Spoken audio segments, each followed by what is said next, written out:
Boa noite, pessoal. Vou fazer a segunda parte da nossa aula aqui por vídeo para vocês. Espero que fique bom. Tô nervosa. Vamos lá.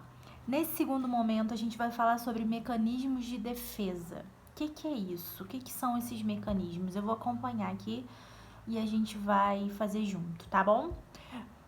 Os mecanismos de defesa, eles são ações da nossa mente, são ações psicológicas que vão buscar proteger o nosso ego. O nosso ego somos nós, a nossa integridade, tudo aquilo que a gente é. E a gente, em alguns momentos, passa por situações que são perigosas. Então, a função desses mecanismos de defesa é a nossa preservação. Porque se a gente não se preservar, algumas coisas podem nos servir como traumas. E o nosso ego, logicamente, vai ficar abalado. E não é isso que a gente quer. Então, por isso que a gente tem muitos e vários mecanismos de defesa agindo o tempo inteiro nas nossas vidas para que a gente fique bem, fique saudável e siga sem nenhum tipo de trauma, sem nenhum tipo de frustração. E vamos lá. Quais são esses mecanismos de defesa? Eu trouxe alguns, são vários, para a gente conhecer um pouco. Vou falar primeiro sobre a repressão, que é um mecanismo de defesa que tira da nossa consciência ideias, pensamentos e fantasias que podem provocar ansiedade. Então, tudo aquilo que nos faz mal, que nos causa transtornos de ansiedade, são eliminados da nossa consciência. Ou seja, eles voltam para o nosso inconsciente. E se ficam no pré-consciente, não conseguem acessar a consciência. A gente faz isso porque é necessário reprimir para a gente se manter forte, se manter bem. A negação, ela é um mecanismo em que a gente vai negar um fato que é evidente, que é verdade. Geralmente eu faço isso contra angústias, eu nego a realidade em si. Um exemplo que eu coloquei sobre isso é quando a gente termina um relacionamento e sai por aí falando que, tá tudo bem, tô ótimo, nunca gostei muito mesmo dele, tô bem, foi a melhor coisa para mim terminar. Isso é um sentimento de negação. A gente nega realmente que tá passando por uma situação difícil em relação a um término. Eu coloquei uma tirinha para vocês aí que é o seguinte: Dr. Freud, não vim aqui atrás de tratamento. É uma negação. Quando a gente vai para terapia, a gente já sabe por que tá ali, que é um processo terapêutico. Então é uma forma de se proteger também. A formação reativa, como que ela acontece? Ocorre quando existe uma repressão dos meus impulsos, acompanhado de uma tendência contrária. Assim, eu vou manter o meu impulso indesejado oculto, longe da minha consciência, e vou enfatizar um estímulo oposto. Ou seja, o que é isso? É quando alguém tem uma postura muito rígida em relação à nossa sexualidade ou à sexualidade das outras pessoas. Pode ser que essa pessoa esteja ocultando um lado sexual que seja mais libertino e que a sociedade fale que seja imoral. Então, eu vou fazer sempre o oposto. Eu pego um estímulo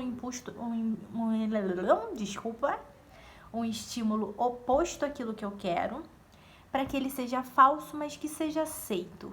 E aí eu coloquei para vocês como exemplo um homem falando de homofobia. Quando os homofóbicos soltam verbo, é porque não conseguem soltar a franga, né? Então ele tá falando de questões homofóbicas, enfim. E aí, ao contrário, na verdade, ele tem dentro dele um impulso que quer ser livre. Então, a formação reativa é basicamente isso. Eu faço o contrário do que eu quero, para ser aceito, né, pela sociedade. O recalque, eu vou reprimir meus pensamentos, recordações, sentimentos, pulsões e desejos que vão me provocar ansiedade. E isso pode me causar um desequilíbrio psíquico muito grande. Então eu vou recalcar. Ele vai ficar lá no meu inconsciente porque eu não posso acessar. Se eu acessar, eu fico mal. Pode causar um trauma inevitável em mim. Então eu vou recalcar. E todos esses conteúdos vão ser excluídos da minha consciência e voltar para o meu inconsciente, e lá eles vão ficar. Um exemplo disso é quando a gente se esquece de um acidente, quando a gente se esquece do rosto de alguém que nos causou muito mal, quando a gente esquece de alguma coisa que foi super traumática. Isso é um recalque, porque a lembrança pode nos causar um desconforto muito grande. A racionalização, que são estratégias para a gente justificar certos comportamentos, pensamentos e tendências psíquicas com a finalidade de evitar sentimentos de inferioridade. Então, eu vou racionalizar. Por quê? Porque isso coloca em risco a nossa autoestima. Então, a gente racionaliza, a gente não fala algo para nos ferir. Um exemplo que eu coloquei é: como foi a entrevista de emprego? Aí a resposta dele, bem racionalizada: eu não consegui um emprego, mas não era bom, não era o que eu queria, era um emprego chato, tinha muita rotina. Então eu racionalizei. Eu sei que eu queria aquele emprego, que eu precisava, mas para eu não ficar mal porque eu não tenho emprego, eu falo que não servia para mim. A projeção, que é um que a gente fala muito. Esse tipo de mecanismo é onde eu vou projetar no outro coisas que são minhas, mas que eu não tolero em mim. Comportamentos, sentimentos e desejos que são meus, não são da pessoa. Mas por que a gente faz isso? Porque é muito fácil eu apontar no outro os defeitos do que eu apontar em mim mesmo. Então eu projeto nele e aí eu aponto nele os defeitos, que nem são dele. E o deslocamento é quando o indivíduo, não podendo atingir alguém, substitui por outro. Um exemplo disso é quando meu chefe fala no meu ouvido, briga comigo. Quando eu chego em casa, eu desloco da minha mãe, do meu pai, no meu marido, da minha esposa. Isso é uma forma de deslocamento. Eu descarrego a minha atenção em outra pessoa. Gente, vamos fazer o seguinte. Agora eu vou falar de organizações, vou fazer mais um vídeo para não ficar muito extenso.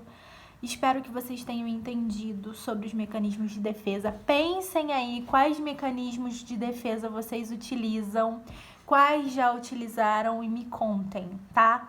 Uma pena a gente não poder conversar e debater sobre essa aula presencialmente neste momento, mas peço que vocês fiquem em casa, logo isso tudo vai passar e a gente vai se encontrar novamente, tá bom? Um beijo!